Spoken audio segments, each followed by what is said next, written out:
참 이렇게 시간이 안 가는지 정말 버스 안에서 고인 이불 속에서 고인은 언제나 너에게 고인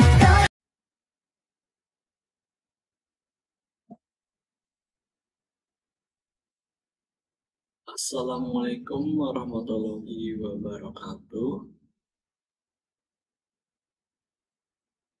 Salam Om Swastiastu, Namo Buddhaya, salam kebajikan, dan salam sejahtera bagi kita semua.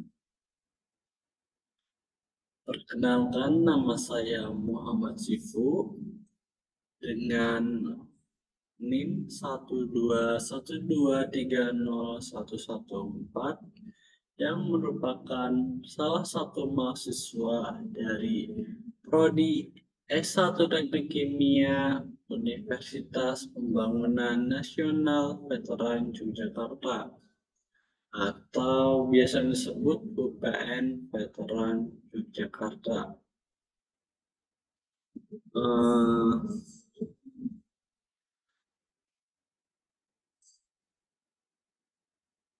Latar belakang dibikinnya video ini adalah untuk memenuhi tugas yang diberikan oleh Pak Heri selaku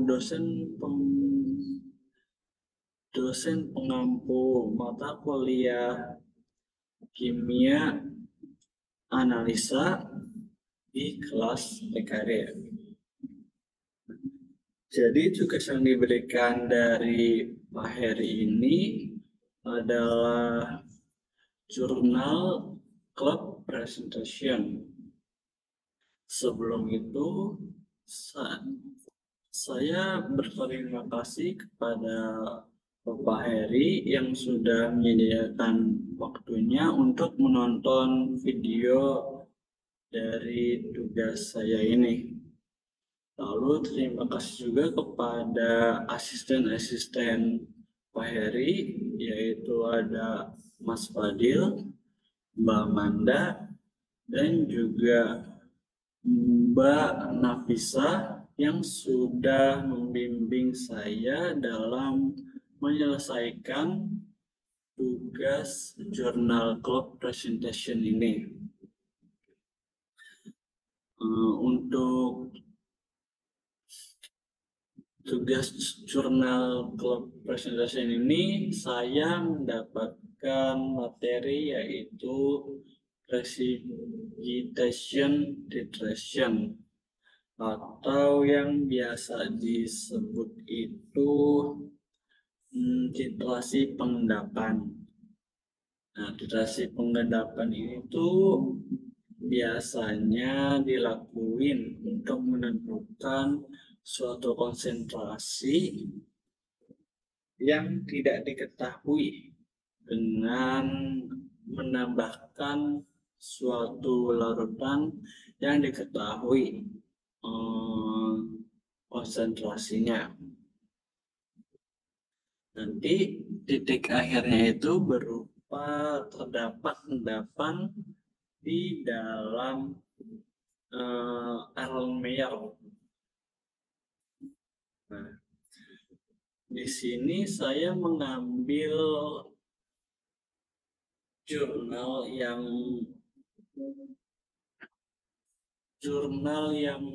mungkin cukup masih bisa dibilang terbaru, tapi tidak terlalu terbaru sekali, yaitu judulnya Asphaltene Precipitation and Deposition.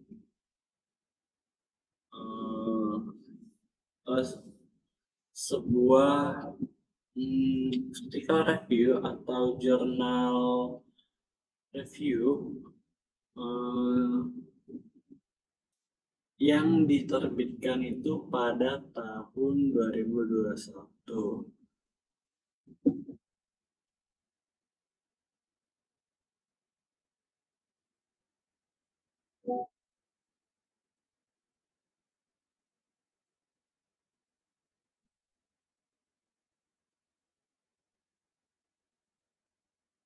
atau dalam bahasa Indonesianya itu pengendapan aspal dan juga sedimentasinya. Itu sebuah review jurnal yang diterbitkan oleh Elsevier yang terindeks Scopus. Lalu ini ada identitas jurnalnya. Jadi judul yang saya bawakan ini adalah Asphaltene Precipitation and Deposition, Critical Review. Lalu ada penulisnya itu, yang pertama ada Isah Muhammad, lalu yang kedua itu ada Muhammad Mahmud, ketiga ada Dafer Al-Shahri, lalu yang keempat ada Ammar Al-Husaini, dan yang terakhir ini ada Olalekan Alade. Nah, rilisnya ini pada tahun 2021. Sebelumnya saya meminta maaf kepada Bapak Heri dan juga asisten dari Pak Heri, karena jurnal yang saya bawain ini tidak memenuhi syarat. Yaitu kan memenuhi syarat itu batas maksimalnya pada tahun 2022, tapi saya memakai yang tahun 2021 karena banyak jurnal yang menurut saya kurang masuk dengan materi yang saya dapatkan, sehingga saya memakai jurnal yang diterbitkannya itu pada tahun 2021 ini. Saya mohon dimaafkan karena waktu kemarin itu saya sedikit kesusahan mencari jurnal yang berhubungan dengan titulasi pengendapan ini. Lebih spesifiknya itu di jurnal yang review jurnal. Lalu pada reviewnya itu ada Journal of Petroleum Science and Engineering. Kita lanjut. Nah, ini ada abstrak. Abstraknya ini kurang lebih membahasnya itu pengendapan asphaltena di reservoir dan fasilitas permukaan menyebabkan masalah jaminan aliran yang serius dan implikasi ekonomi yang signifikan. Beberapa pendekatan pencegahan dan perbaikan telah dilakukan atau diusulkan untuk mengurangi masalah ini, tetapi masih ada pertanyaan tentang model terbaik untuk menggambarkan pengendapan asphaltena dan strategi pencegahan yang dapat diterapkan secara ekonomis di lapangan. Artikel itu tujuannya untuk memberikan pandangan holistik tentang masalah asphaltena dari tingkat kimia hingga implikasi skala lapangan dengan menganalisis pendekatan yang ada dan menyoroti area penelitian yang belum terjamah. Lalu kita akan masuk ke isi jurnalnya. Nah, nanti di presentasi yang saya bawakan ini tuh kurang lebih ada 6 materi. Yang pertama itu ada introduction, yang kedua itu ada asphaltene structures, properties and thermodynamic behavior, asphalting, precipitation or deposition, description, and mechanism. Lalu ada yang keempat yaitu monitoring and control, dan yang terakhir itu direction for future research, and the last one is conclusion. Nah, sebelum kita menilik lebih jauh artikel yang saya bawakan ini, langkah baiknya kita tuh mengetahui sih apa perbedaannya aspal tins and aspal biasa. Jadi kalau aspal tema atau aspal ini tuh lebih ke subfraksi dari aspal yang komposnya itu lebih kompleks daripada si aspal sendiri. Terus biasanya lebih berat juga daripada si aspal. Terus aspal tena itu cenderung terdiri dari molekul yang lebih besar dan lebih kompleks seperti yang saya sebutkan sebelumnya tadi. Terus ada juga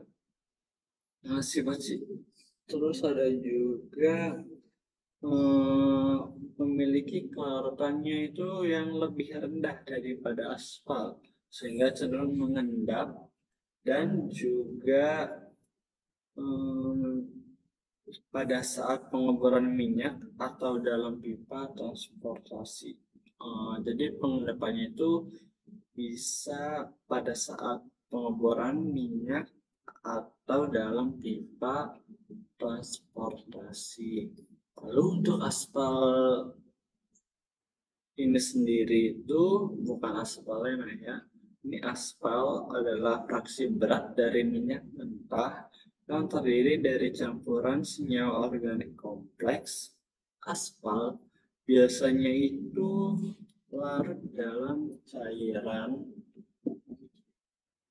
aromatik, tapi tidak larut dalam alkana. Sifat-sifat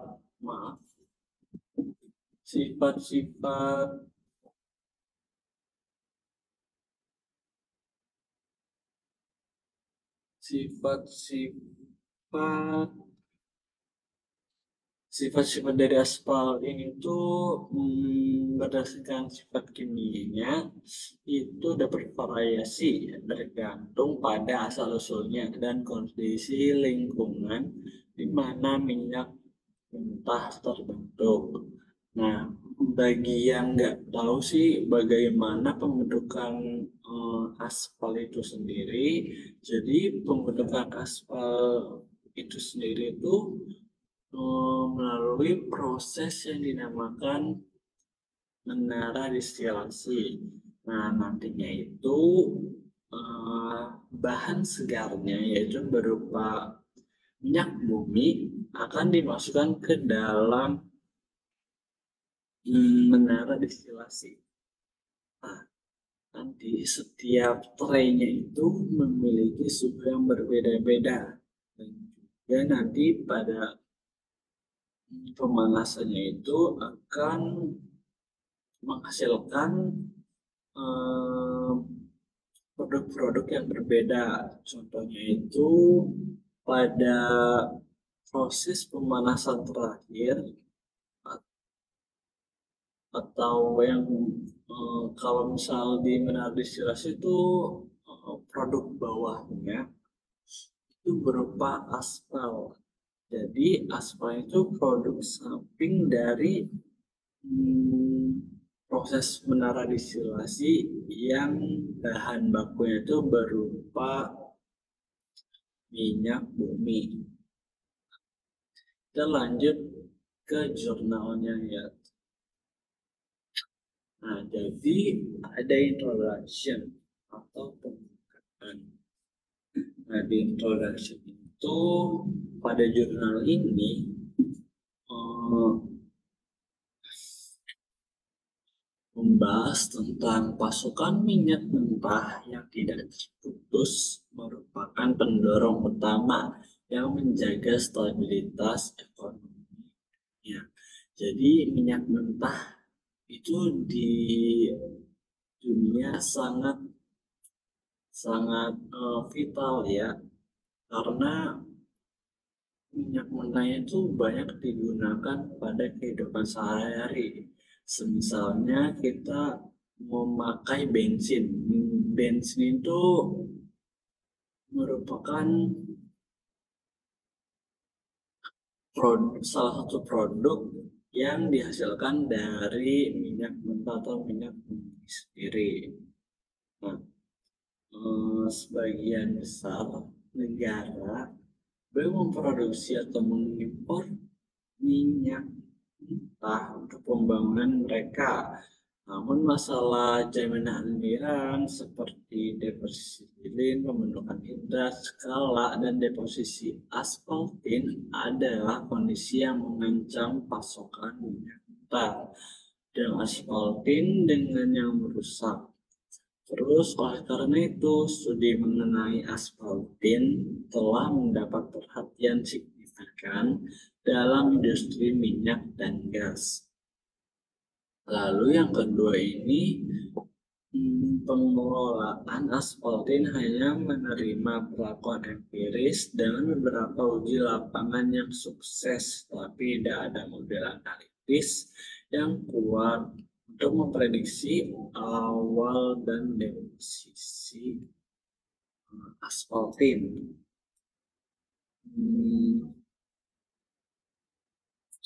Lalu ada juga perilaku sifat militer asphaltin telah menjadi area yang menarik untuk dikejar oleh beberapa peneliti selama beberapa bulan ini, karena dampaknya itu sangat berpengaruh kepada lingkungan seperti sifat petrofisika yang menjadikan produksi, transportasi, dan penyimpangan berbeda.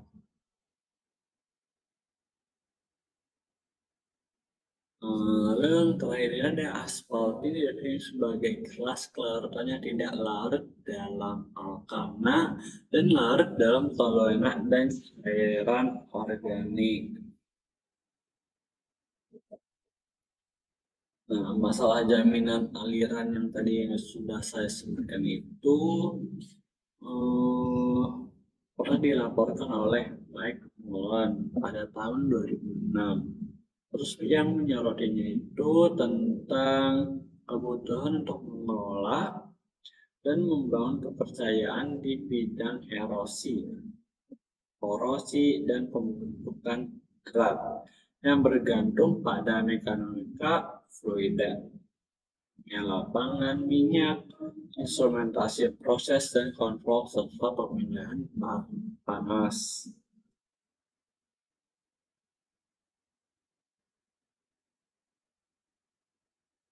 Nah, aspal ini kan tadi dijelaskan oleh saya sebagai kelas kelarutan yang tidak larut dalam alkana dan larut dalam toluena dan cairan aromatik. Nah, asphaltin itu konstituen yang diketahui dari minyak mentah dengan ribuan struktur yang dikenal yang berbeda-beda berdasarkan asal minyak mentah. Nah, jadi asphaltin itu tergantung minyak mentah yang diolahnya. Terus kurangnya pengetahuan yang pasti tentang asphaltin tidak hanya menjadi tantangan, tapi juga mempersulit masalah ketika datang ke pemodelan perilaku fluida reservoir. Hingga saat ini, struktur dan molekul dari si asphaltin ini bukan hanya struktur molekul dan beratnya, bukan hanya struktur modal, tapi juga beratnya itu masih menjadi subjek perdebatan di antara para peneliti. Jadi untuk asphaltin itu masih belum ada berat molekul dan juga maaf, struktur molekul dan juga beratnya yang pasti. Jadi menimbulkan perdebatan di antara peneliti yang sedang meneliti aspek ini sendiri.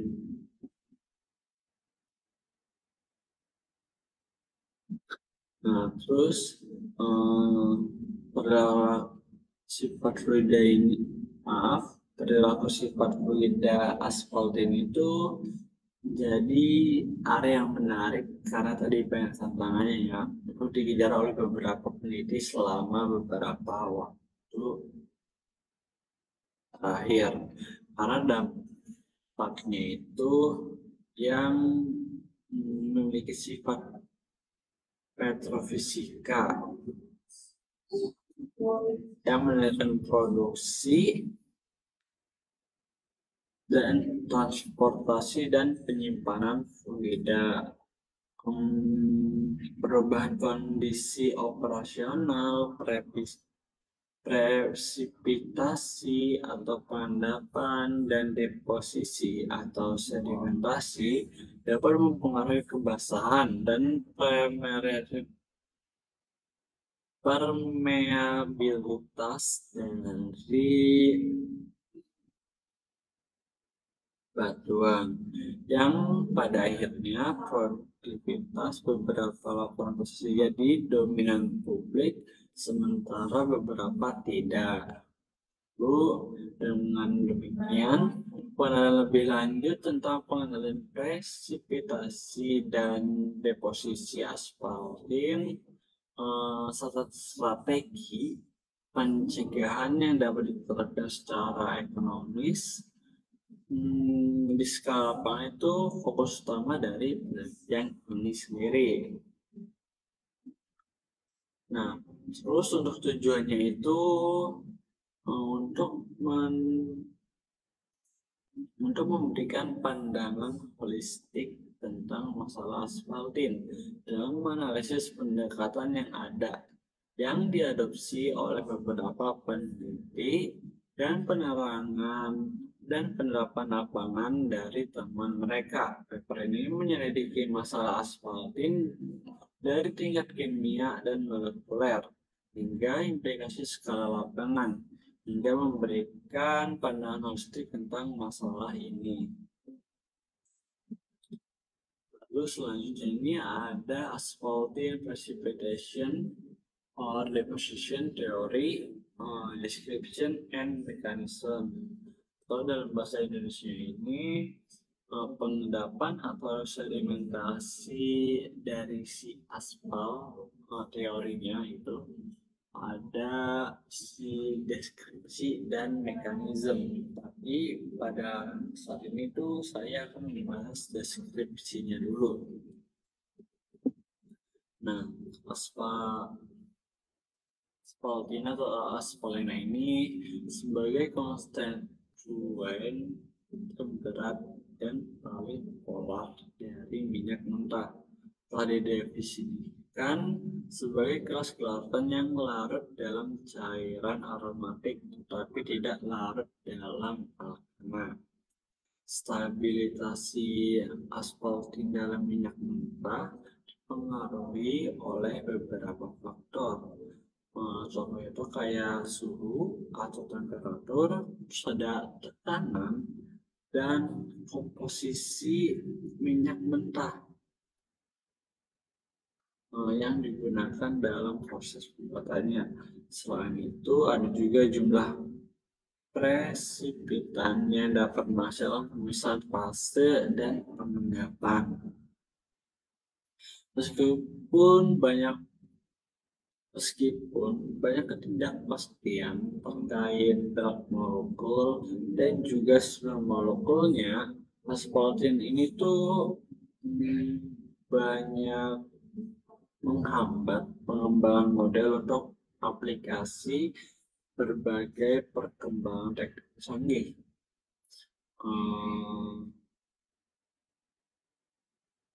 Terus asphaltin ini merupakan molekul matik dengan heteroatom dan rantai alifatik yang merekat pada intinya.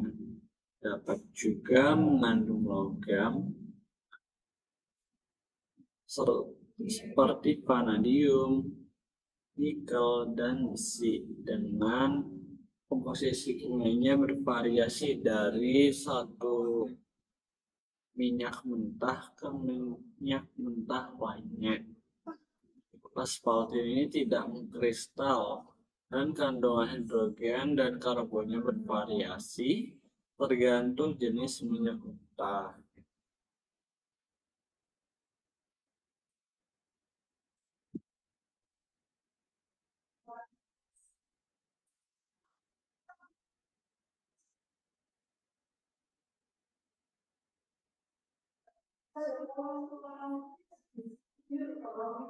Oh, maaf teman-teman, tadi ternyata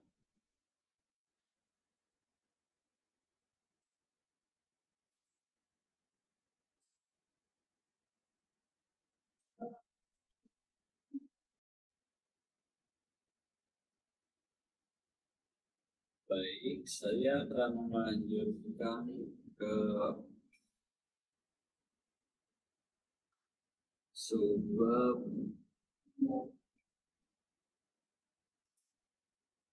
subbab asphaltene precipitation or deposition theory.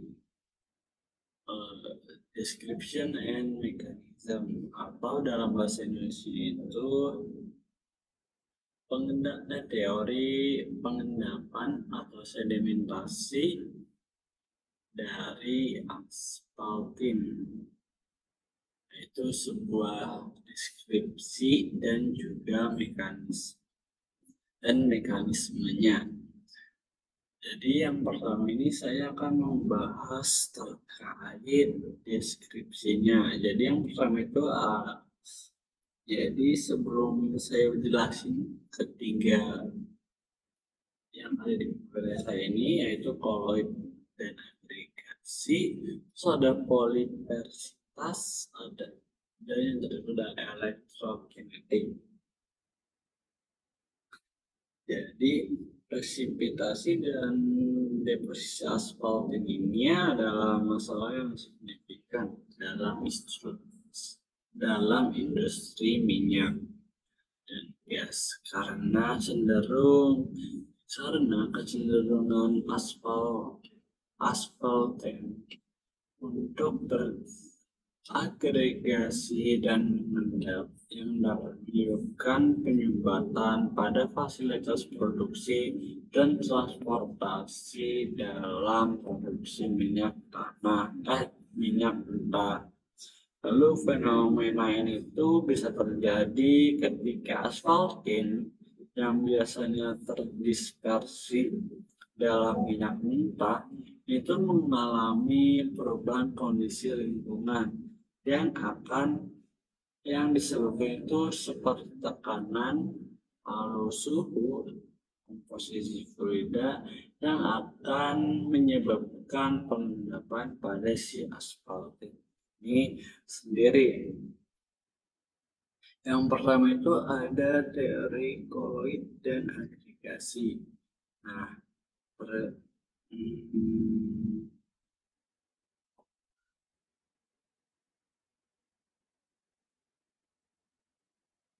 Nah, asphalten ini dianggap sebagai koloid yang terdispersi dalam minyak mentah. Stabilitas koloid ini tergantung pada interaksi antara partikel asphaltin dan medium sekitarnya. Stabilitas koloid dapat menyebabkan partikel asphaltin berinteraksi dan mengendap.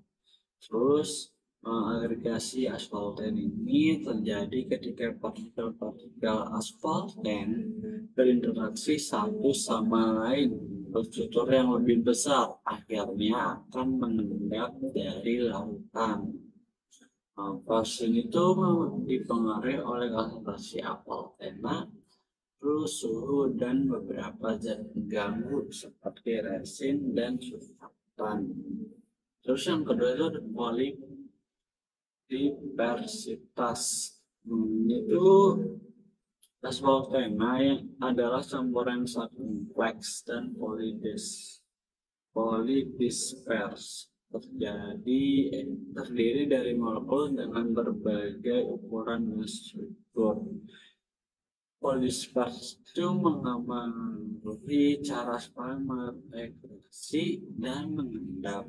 Lalu yang terakhir itu ada elektrokinetik. Elektrokinetik itu dipengaruhi oleh muatan listrik, seperti namanya sendiri elektrokinetik.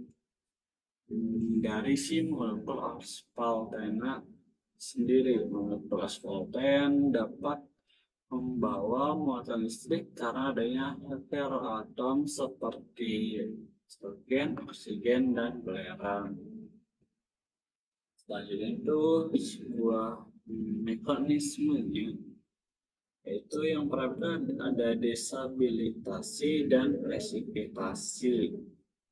Perubahan dalam sistem termodinamik seperti tekanan, suhu, komposisi fluida dapat menyebabkan molekul si aspalten itu mengendap. Terus sebagai contoh itu penurunan tekanan selama produksi minyak mentah dapat menyebabkan gas yang terlarut dalam minyak itu sendiri keluar dari larutan. Terus yang pada gilirannya dapat menurunkan kelarutan aspaltena dan menyebabkan pengendapan di bawah minyak itu sendiri. Terus ada redisolusi aspaltena. Setelah presipitasi, aspaltena dapat beredisolusi kembali ke dalam minyak mentah jika kondisi termodinamik berubah kembali keadaan semula. Terus ada pengaruh komposisi minyak dan zat pengganggu. Itu komposisi minyak mentah memainkan peran penting dalam stabilitas aspaltena. Ada yang resin dan surfaktan dapat membantu menstabilkan koloid aspalten dan mencegah presipitasi atau pengendapan. Zat pengganggu seperti wax, resin, dan surfaktan itu dapat mengaruhi cara aspaltena beragregasi. Resin misalnya dapat berinteraksi dengan aspalten dan mencegah pembentukan agregat besar yang dapat meledak. Selanjutnya itu ada asphaltene structure, properties, and thermodynamic behaviors. Nah, kita lanjut ke posisinya dulu nih. Jadi di komposisi aspaltena itu ada karbon, terus ada oksigen, ada sulfur, ada juga vanadium, ada juga nitrogen. Selain itu tuh struktur dari aspalten itu merupakan zat aromatik yang terkondensasi yang dihubungkan oleh rantai alifatik atau alisiklik. Jadi itu si aspalten itu bentuk rantainya itu bisa panjang lurus atau panjang terus ada sikliknya atau faktik. Itu metode analisis itu banyak sebisa lewat FTIR, NMR, atau juga difraksi sinar X. Terus ini tuh ada tabel komposisi aspaltena. Jadi untuk di Cina, sini kan ada tabelnya nih. Tabelnya tabel negara Terus ada tabel komponen dalam persentase berat. Untuk aspal tena dari Cina ini sendiri, komponennya itu terdiri dari 82,89% itu karbon, lalu untuk hidrogen itu 8,32%, dan yang terus ada nitrogen itu 0,69%, lalu oksigen ada 3,25%, dan sulfur ini 2,56%. Terus selain itu di sini di tabel itu diperlihatkan aspal tena dari negara-negara lain seperti Iran, Irak, Kuwait, Kanada, dan lain-lain. Ini Arab itu ada 4 ya, Arab heavy, medium, light, and very. Saya di sini akan nyoba satu negara lagi. Ini tuh ada spalin dari si Kuwait.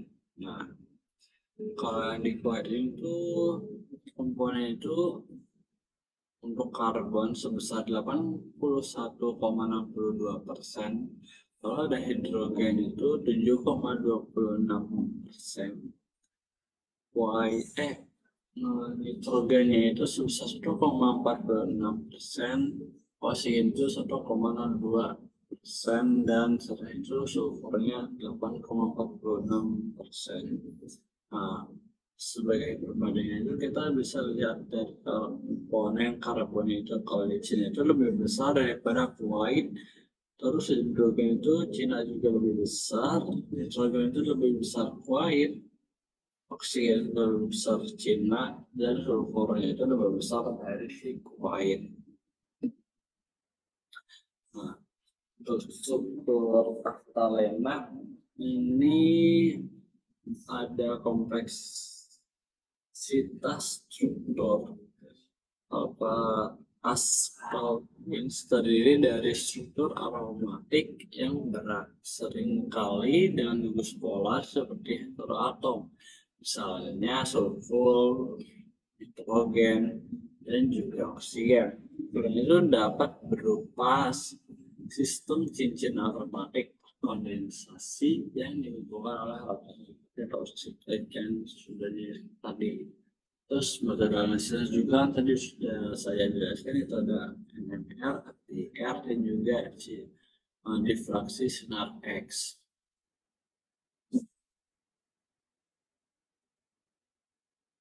Sebenarnya untuk satu spalena ini tuh masih didebatkan oleh kalangan peneliti. Jadi untuk akhir-akhir itu banyak penelitian yang ingin mencari tengah untuk si struktur aspalena ini sendiri. Lanjut. Nah, di sini ada struktur aspaltena itu diterbitkan oleh Santos et al. Pada tahun 2016. Jadi di sini itu ada gugus siklik. Ini juga ada benzen. Ini ada bensin. Ini ada bensin. Ini bensin. Kurang lebih sama lah dua-duanya. Terus pada bensin itu ditempeli oleh aromatik oksida atau rangkaian siklik. Nah, jadi pada struktur aspaltena ini tuh kita bisa melihat bahwasannya strukturnya itu cukup kompleks dan juga memiliki gugus siklik yang akan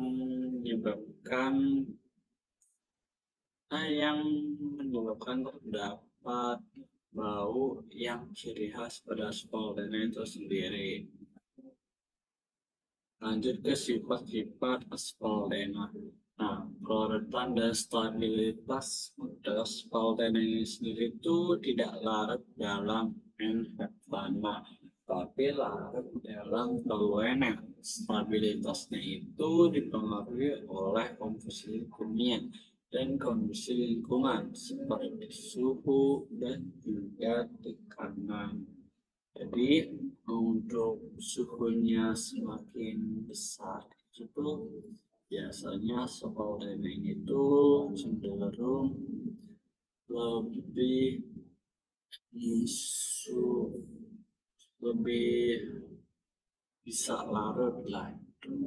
Untuk interaksi antara molekul pada spaldena ini sendiri itu cenderung beragregasi melalui interaksi pi dan ikatan hidrogen.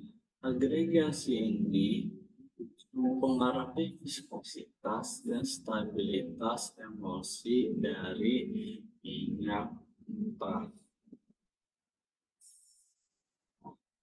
Lanjut, ada perilaku termodinamika spaldena. Nah,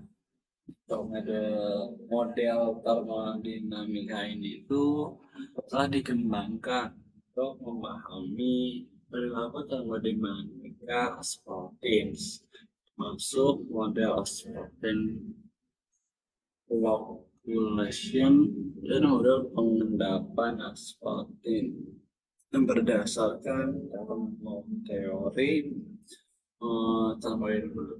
termodinamik klasik. Yang kedua ada interaksi antar molekul. Parameter seperti entalpi dan transisi fase memainkan peran penting dalam stabilitas termodinamika spaltins. Terus yang terakhir itu ada fase dan transisi fase. Spaltins menunjukkan perilaku termodinamika yang kompleks. Terus dari hal tersebut tuh termasuk transisi fase dari larutan ke fase padat atau gel. Transisi bergantung pada konsentrasi dan juga kondisi termodinamikanya.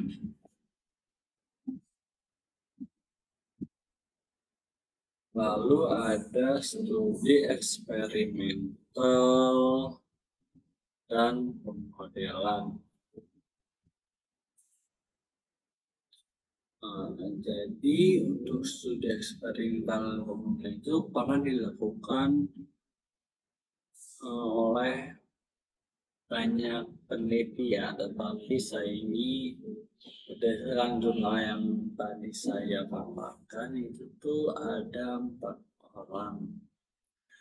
Untuk yang pertama itu ada Hosseini et al.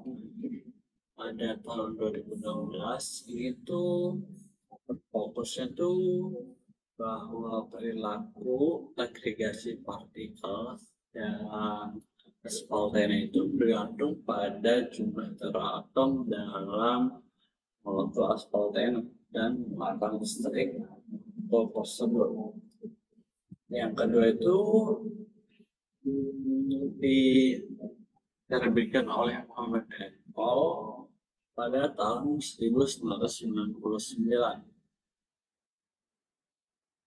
Keberfokusan pada jurnal yang kami terbitkan itu menemukan bahwa disolusi spaldena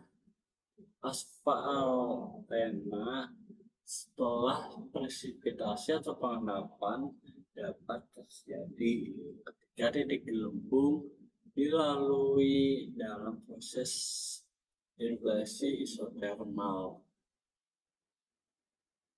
Lalu yang ketiga ini ada UFO yang ditemukan pada tahun 2010 menyebutkan bahwa kerusakan pada petrofisika akibat presipitasi aspal tanah di lapangan. Jadi pada UFO ini itu menjelaskan bahwasannya di jurnal itu uh, adanya indikasi kerusakan petrofisika akibat penenggelapan dari si aspal tanah ini sendiri. Terus yang terakhir itu ada Bahrami pada yang diterbitkan itu pada tahun 2015. Itu menggarisbawahi bahwa pentingnya menetapkan jendela presipitasi aspal tanah menggunakan alat diagnostik seperti pot dan lanjut.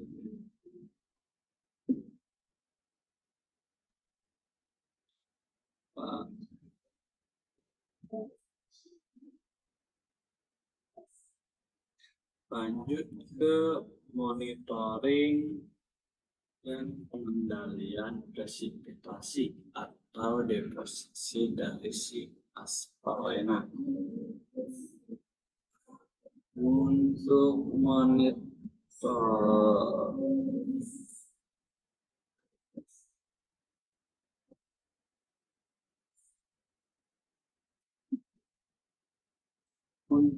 monitoring dan pengendalian itu dilatar belakangi oleh masalah pendapan dan juga sedimentasi dari aspal ini sendiri. Terus itu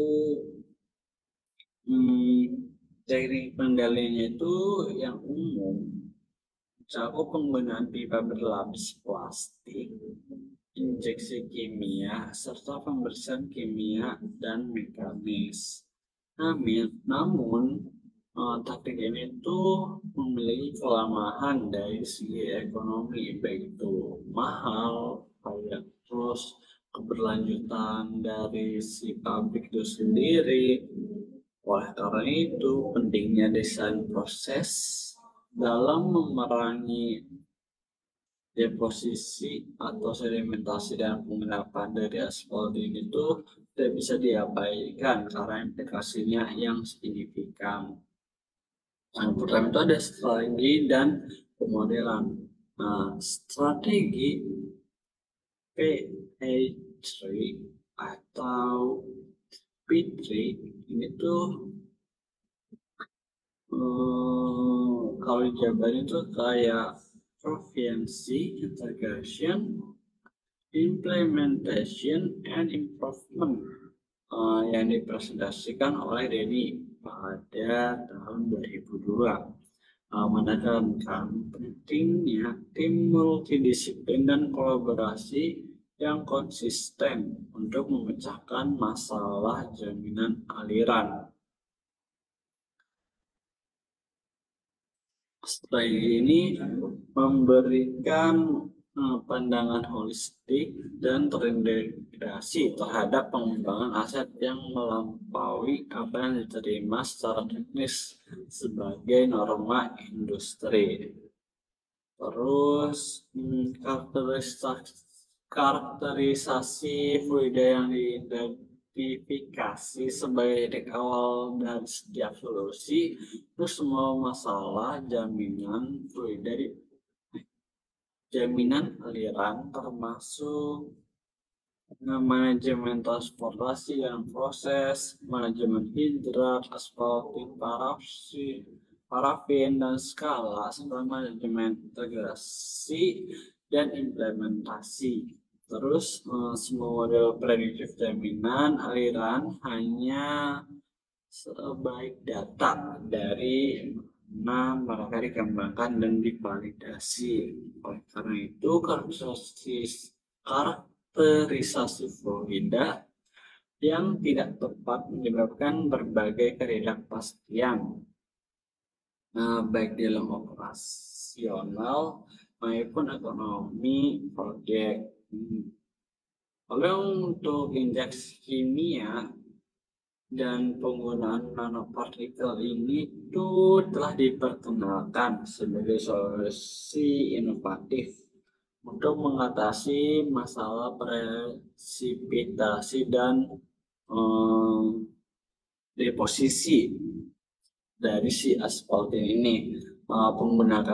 Penggunaan inhibitor kimia bertujuan untuk menstabilkan aspaltin dalam minyak mentah. Lalu yang terakhir itu ada kasus lapangan. Kasus lapangan itu memberikan wawasan praktis mengenai penerapan strategi pengendalian aspaltin di lapangan.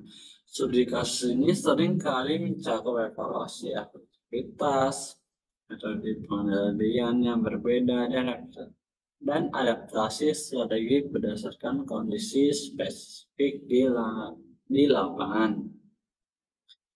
Lalu ada direction for future research. Untuk dalam bahasa Indonesia tuh kayak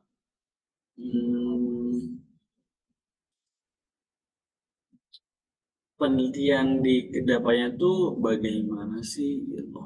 Jadi yang pertama, jadi di sebab ini tuh bakal ngebahas 4 poin itu penelitian tentang aspaltin, telah mengambil investor. Terus yang kedua ada masalah aspaltin sebagai akibat dari depresi isotermal atau injeksi kimia. Lalu yang ketiga ada strategi manajemen produksi yang lebih efisien, dan yang terakhir itu ada uji lapangan dari solusi yang layak.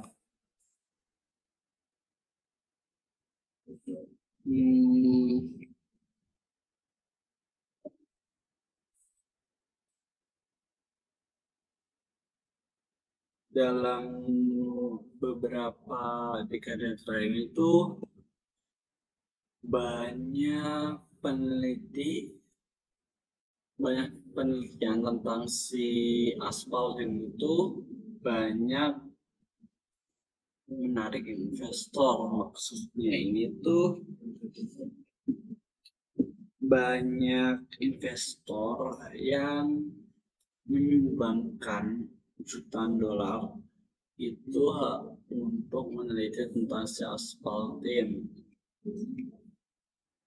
Nah, perkembangan paling signifikan dan berdampak dalam waktu terakhir itu kesepakatan mengenai berat molekul dan juga struktur molekul dari si aspaltin. Kan tadi saya sudah jelaskan nih pada awal video ini bahwasanya kalau si aspaltin ini tuh belum ada titik tengahnya untuk si berat molekul dan juga si struktur molekulnya itu sendiri. Sehingga banyak perdebatan pada peneliti. Lalu sebagian besar penelitian saat ini itu memandang masalah aspaltin sebagai akibat dari depresi isotermal atau injeksi fluida seperti karbon dioksida, surfaktan, asam air yang direkayasa, dan lain-lain ke dalam reservoir yang dapat mengganggu stabilitas aspaltin dalam minyak mentah. Lalu ada area yang sedang dieksplorasi oleh kelompok riset penulis dan hasil awal menunjukkan hasil yang menjanjikan. Nah, selain itu area penelitian yang menjanjikan untuk masa depan adalah studi tentang pengaruh deposisi aspaltin terhadap sifat akustik dan listrik dari batuan reservoir. Penelitian ini diyakini akan membawa perspektif baru untuk pemantauan perubahan sifat kebasahan soal batuan, suhuan, dan data seismik. Uji lapangan dari solusi yang layak ini itu tetap dieksplorasi oleh beberapa penelitian karena dapat merusak dari pabrik itu sendiri karena akan mengendap di minyak mentah itu sendiri. Lanjut kita ke studi eksperimental dan maaf, tadi ini udah ya. Sebelum ke conclusion tadi ada yang kelewat, maaf ya teman-teman.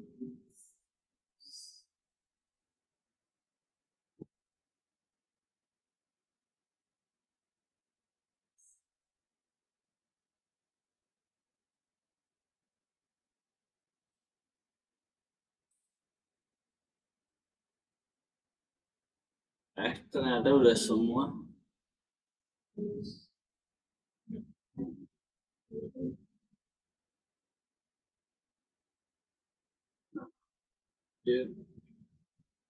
Tadi ke ini, entah itu conclusion atau kesimpulan. Jadi untuk kesimpulan dari jurnal yang saya bawakan itu bahwasannya sudah eksperimental dan pemodelan tentang pengendapan dan sedimentasi ataupun precipitation and deposition itu tuh pada aspal ini tuh menyoroti keseriusan tantangan dalam jaminan aliran si aspal ini secara global. Terus dengan respon umum yang masih lebih bersifat korektif daripada preventif. Meskipun pengetahuan tentang fenomena ini telah meningkat, terutama melalui model dan teknologi canggih, banyak karya yang belum dieksplorasi dan model yang dapat memprediksi pengendapan dan pengendapan secara andal masih belum tersedia. Pentingnya memahami interaksi kimiawi antara molekul aspal dan mineral batuan juga menyoroti kebutuhan yang kuat dalam mengatasi masalah ini.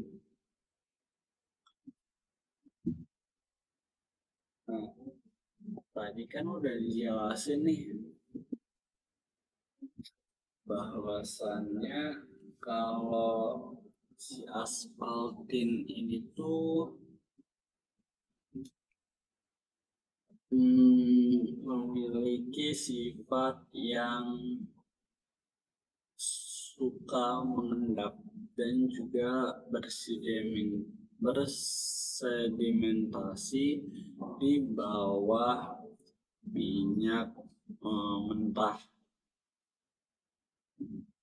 Nah, ini tuh membuat kerusakan pada si pabrik yang mengolah minyak mentah itu sendiri. Selain pada pabrik, pada transportasi juga dapat menyebabkan kerusakan seperti pada tangki, pipa-pipanya juga bisa. Selain itu tuh terdapat solusi juga seperti melapisi si pipanya itu, pak yang di bagian dalamnya itu dilapisi oleh plastik, terus ada juga injeksi kimia yang membuat si aspaltin itu tidak mengendap dan lain-lain. Lalu apa sih korelasi dari materi yang saya hubungkan dan juga jurnal yang saya sampaikan ini tuh terdapat pada di proses pengendapannya. Pada proses pengendapan atau precipitation ini tuh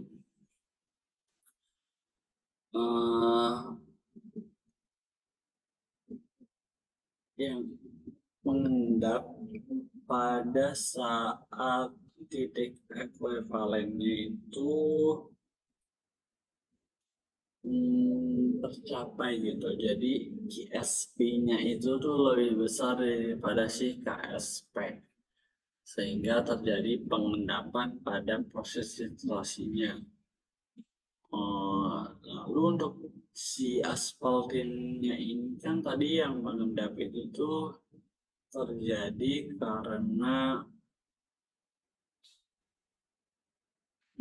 sifat-sifat yang mempengaruhinya, pengaruh-pengaruh yang mempengaruhinya. Contohnya kayak suhu, tekanan, dan lain-lain. Sehingga si aspaltinnya itu dapat mengendap di minyak mentah. Jadi ini sekira saya ada korelasinya karena ini sama-sama mengendap. Lalu juga pada proses pengendapan si titrasi pengendapan dan juga asphalting yang mengendap atau yang bersedimentasi itu tuh konsepnya itu sama gitu. Jadi menurut saya itu ada korelasi.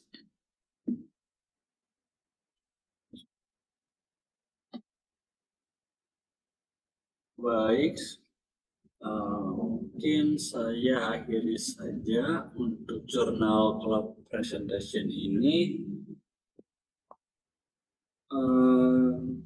Sebelumnya saya ucapkan terima kasih kepada para penonton yang sudah menyediakan waktunya untuk menonton video tugas saya, dan juga terima kasih kepada Bapak Heri yang sudah menyempatkan waktunya untuk menonton tugas saya ini, dan juga terima kasih kepada asisten-asisten Pak Heri, yaitu Mbak Manda, Mbak Nafisa, yang juga Mas Fadil yang sudah membantu saya dalam kelancaran saya memenuhi tugas jurnal club presentation ini. Cukup sekian, saya ucapkan terima kasih. Wassalamualaikum warahmatullahi wabarakatuh.